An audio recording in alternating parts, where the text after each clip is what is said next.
আজকে আমি মসুরির ডাল ১ ঘন্টা ভিজিয়ে রেখেছিলাম। এখন বেটে নিচ্ছি। মসুরির ডালের পাকোড়া বানাবো। মসুরির ডাল আর কচু চিংড়ি একসাথে মিক্স করে আমি বড়া বানাবো আর কি। আমার খুব পছন্দ এটা। মসুরির ডালটা বেটে নিয়ে তারপর আমি চিংড়িটাও একটা হালকা করে বেটে নেব। অনেক ছোটো ছোটো চিংড়ি তো, এটা বাটতে খুব একটা কষ্ট হয় না, সহজেই হয়ে যায়। সেই সাথে আমি একটু পেঁয়াজটাও হালকা করে ভেজে বেটে নেব। এখন বাটা হয়ে গেছে সব কিছু। হলুদের গুঁড়া, মরিচের গুঁড়া, লবণ দিয়ে সব কিছু মিক্স করে আমি মেখে নেব। ধনে পাতাও সহযোগে একসাথে নিয়ে আমি মেখে নিচ্ছি।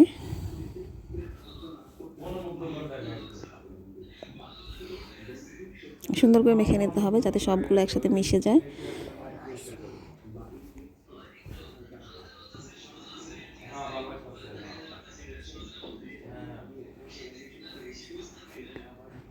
ভালো করে মেখে নিতে হবে। আর একটু ধনেপাতা নিয়ে নিচ্ছি আমি। এখন ভালো করে মিশিয়ে নিচ্ছি। হাত দিয়ে সুন্দর করে মেখে তারপর আমি বড়া ভেজে নেব।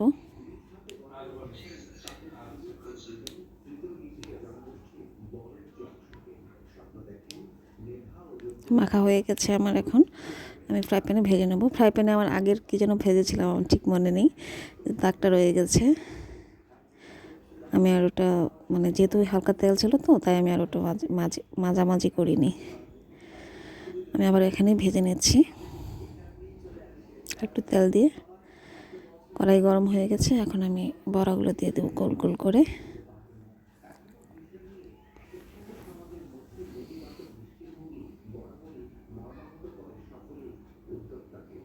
খুবই মজা এটা খেতে, যেহেতু চিংড়ি আছে এই জন্য আর মজাটা আরও বেশি লাগে। এমনিতেই মসুর ডালের পেঁয়াজুটা অনেক আমার পছন্দ, আবার চিংড়ি মাছ অ্যাড করা হয়েছে তো আরও বেশি মজা লাগবে, টেস্টটা আরও বেশি বেড়ে যায় আর কি। ডালের পেঁয়াজু যেভাবে করা হয় ওইভাবেই করা হয়েছে, শুধু চিংড়ি মাছটা অ্যাড করা হয়েছে এখানে। খেতে খুবই মজা লাগে। আর চিংড়ি আমার খুব ভালো লাগে খেতে, যদিও আমার অ্যালার্জি আছে, তারপরেও আমি চিংড়িটা মাঝে মাঝে খাই। আমার পছন্দ, এটা না খেলে আমার চলেই না। চিংড়ি মাছ দেখলে আমার খুব খেতে ইচ্ছে করে, তাই আমি আর রাস্তায় যদি আমি চিংড়ি মাছ দেখি আমার না কিনলে আমার হয়ই না, আমাকে অল্প হলেও কিনতে হয়, তাই আমি কিনতে বাধ্য হই। আর খুব পছন্দ আমার এটা। এই তো বড়াটা হয়ে গেছে, ভাজি হয়ে গেছে। এখন আমি একটা খেয়ে দেখব কেমন হলো।